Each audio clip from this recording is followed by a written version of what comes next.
Bonjour à tous, c'est Gilles. Je vais vous faire une petite vidéo aujourd'hui sur comment ouvrir un compte en bourse et quelle stratégie faire pour un débutant. On va voir que c'est quelque chose de très simple et également on n'aura pas trop à se prendre la tête avec cette stratégie. Je vais vous en proposer deux, même si les deux se ressemblent un petit peu au final. Et en fait, la deuxième inclut la première. Donc moi personnellement, ce que je vais vous conseiller, c'est d'aller sur Trade Republic, qui est très bien fait pour les débutants, qui est une interface super agréable, qui est utilisable donc sur téléphone et sur ordinateur. Et ils sont en constante, ils innovent. En fait, c'est plus une fintech qu'une vieille banque. Donc je vous mettrai le lien en description. Il vous renverra donc soit il vous renverra vers ce site en fait. Je vous conseille d'y accéder sur téléphone parce qu'en fait pour vous inscrire, vous êtes obligé de passer par l'application.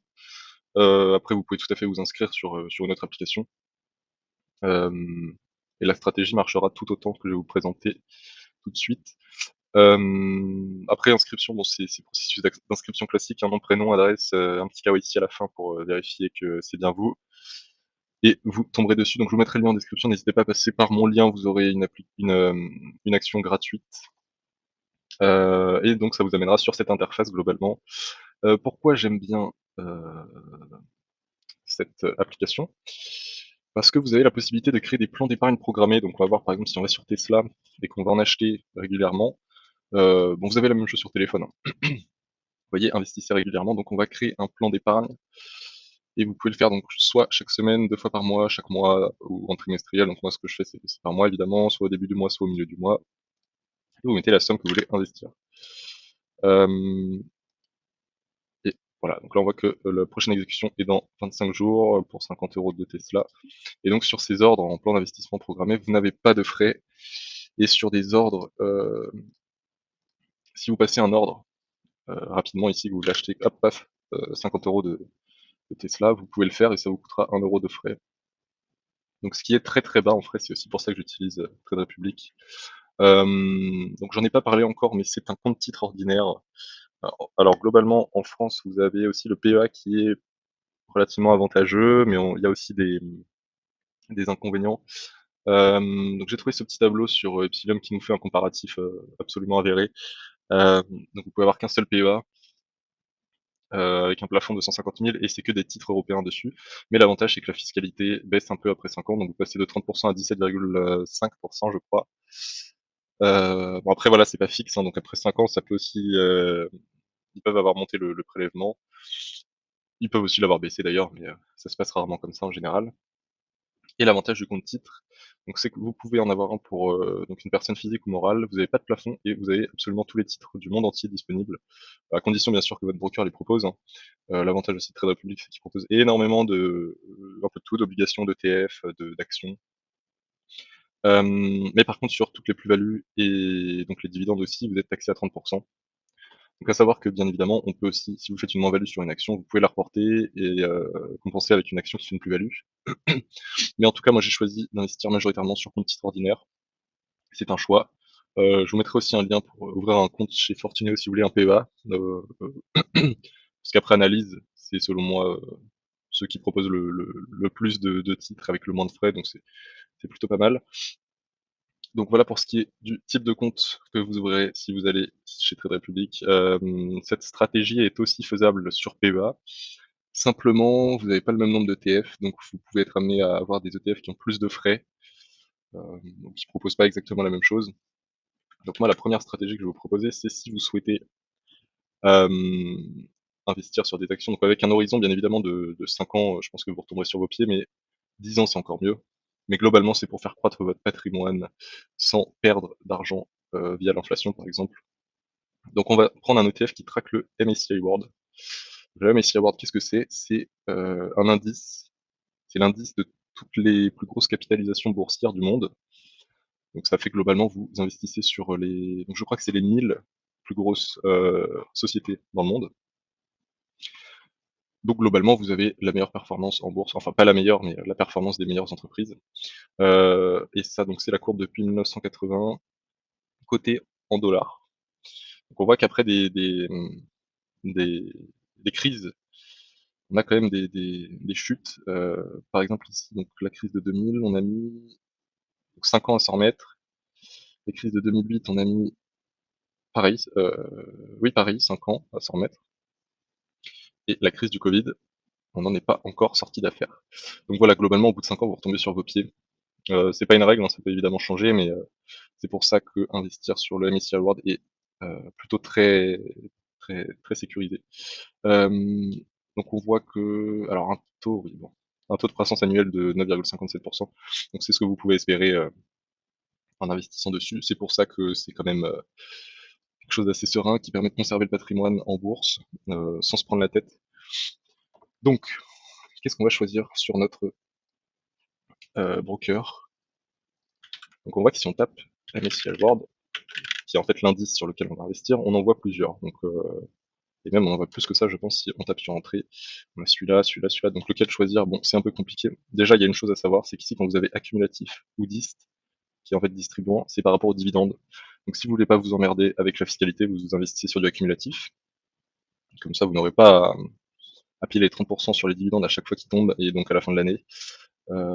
Après, si vous voulez une stratégie plutôt dividende, évidemment, vous pouvez prendre les distribuants, mais j'imagine que si vous avez une stratégie accès dividende, vous ne seriez pas là. On a aussi également donc ici soit USD, soit voilà EUR par exemple. Donc c'est pour savoir en quelle devise est coté l'ETF. Donc en USD c'est très bien. Si vous en voulez un en euros, vous en trouverez très facilement. Et après bon on voit que ici c'est dispensé par iShares, ici par Xtracker, ici par Amundi. Vous avez différentes entités qui dispensent ce genre d'ETF. Et moi celui que je vous ai choisi c'est celui-ci. Donc pourquoi? Parce qu'il est en accumulatif, parce que les frais, donc on voit si on va dans les détails, sont très bas, et je crois que c'est les plus bas d'ailleurs pour ce type d'ETF. En tout cas, c'est ce que j'ai trouvé en faisant mes recherches. On traque le MSCI World, donc franchement, voilà, bon, sur 5 ans, petit désavantage sur Trade Republic, c'est que les données commencent qu'à partir de 2019. Donc si vous voulez en savoir plus, il va falloir aller rechercher. Donc par exemple, si vous voulez rechercher des informations sur un ETF, vous allez, euh, vous allez ici dans les informations principales et vous prenez le code ISIN. Donc c'est un code qui référencie chaque ETF de manière unique. Donc ici, pour l'ETF dispensé par Amundi, on peut aller directement sur le site de Amundi. Vous avez évidemment plus d'informations qui répliquent la performance du MSCI World. Ils nous disent pas que c'est coté en USD, mais bon. Vous avez toutes les entreprises, leur poids, etc. Donc c'est énormément d'informations. Et donc vous avez des données ici. Alors est-ce que c'est la performance? Oui. Depuis 2018, en pourcentage, donc c'est assez bizarre. Est-ce que je pourrais aller les chercher plus loin? Non, on peut pas aller les chercher plus loin. Mais après, donc vous pouvez aussi trouver l'indice MSCI World depuis 1980. Donc on voit que globalement, voilà, la tendance est haussière. Que dire de plus? Donc moi, ce que je vous conseille évidemment, c'est de créer un plan d'investissement programmé. Si vous voulez mettre une grosse somme, bah, vous pouvez passer par là, vous aurez simplement 1 € de frais. Donc franchement, c'est très bon quand on n'a pas de frais en pourcentage. Euh, donc c'est une stratégie relativement safe, où on n'a pas à se prendre la tête pour la fiscalité. Vous aurez juste à déclarer le compte à la fin de l'année. En tout cas en France, je ne sais pas comment ça fonctionne dans les autres pays. Et vous avez, donc je vais aussi vous présenter un autre ETF. Donc là comme ça paraît pas très alléchant. Je vais vous expliquer. C'est un ETF qui traque les dettes d'État. Donc c'est en accumulatif, c'est coté en euros. Et en fait, quand les taux d'intérêt de la Banque centrale augmentent, mécaniquement le prix des dettes baisse, puisque bah, pour plus de rendement, les gens peuvent racheter exactement la même obligation. Donc ça fait baisser le prix des anciennes. Ce qui explique cette baisse qui en fait a lieu depuis 2021, donc quand ils ont commencé à augmenter les taux, 2020 même. Mais globalement, alors est-ce que je l'ai encore? Voilà. Si on prend les performances de cet ETF depuis 2018, on voit que c'est monté, jusqu'à 2021, où on a commencé à voir l'augmentation des taux. Donc ça, c'est uniquement des dettes d'État, donc c'est des très bonnes dettes, hein, c'est pas des dettes d'État qui sont considérées comme qui peuvent possiblement faire faillite. C'est en euros, donc on n'aura pas ce problème de conversion enfin de différence du prix entre l'euro et le dollar. On voit ici la composition, donc tous les premier, c'est des dettes des États-Unis.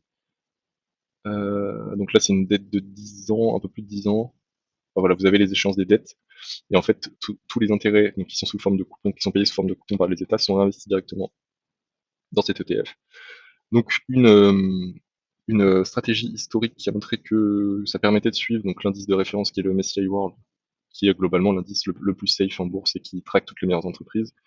Si vous faites 60% de cet MSCI World et 40% d'un ETF qui traque les dettes d'État, vous arrivez à peu près à la même performance que le MSCI World, mais avec un petit peu moins de volatilité. Donc si vous êtes un peu frileux, vous pouvez faire ça. Si vous prévoyez peut-être, par exemple, de récupérer votre argent dans 5 ans, ça peut aussi être intéressant, sachant que c'est pas de quoi demain est fait. Mais globalement, voilà, sur cette ETF qui traque des dettes d'entreprise, ça peut être un très bon moment en plus pour l'acheter puisque les prix sont déjà bas. Si vous considérez que les taux peuvent encore augmenter grandement dans le futur, c'est pas un bon moment puisque ça va mécaniquement encore baisser. Donc voilà, la stratégie serait de faire 60% du MSCI World, donc celui que je vous ai présenté avant, en accumulatif, tout en accumulatif pour pas se soucier de la fiscalité. Si vous voulez du dividende, vous cherchez la même chose. Vous tapez par exemple ça en liste. Donc après, il faut chercher un petit peu hein, pour trouver hop, pour trouver ce que vous souhaitez. Alors on l'a pas. Alors on l'a pas du tout.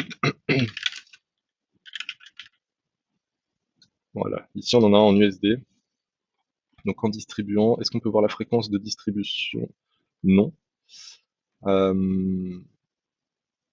Bon après voilà, vous avez tous les documents ici, vous pouvez aller lire et faire vos propres recherches pour voir comment fonctionne cet ETF. Et voilà, vous avez beaucoup de possibilités. Donc je vous mettrai les deux codes ISIN dans la description, je vous mettrai le lien de Trade Republic si vous voulez vous inscrire. Et évidemment, si vous souhaitez des informations sur ce que je vous ai donné, hop là, ok, petit bug d'interface. Donc vous pouvez chercher avec le code ISIN pour retrouver toutes les informations. Voilà, je vous laisse tous ces liens en description. N'hésitez pas si vous avez des questions, je me ferai un plaisir d'y répondre, surtout les débutants, je pourrais probablement vous aiguiller. Pour les stratégies experts, évidemment, je ne suis pas un expert, donc je ne pourrai pas vous aiguiller. Je vous souhaite à tous une bonne journée.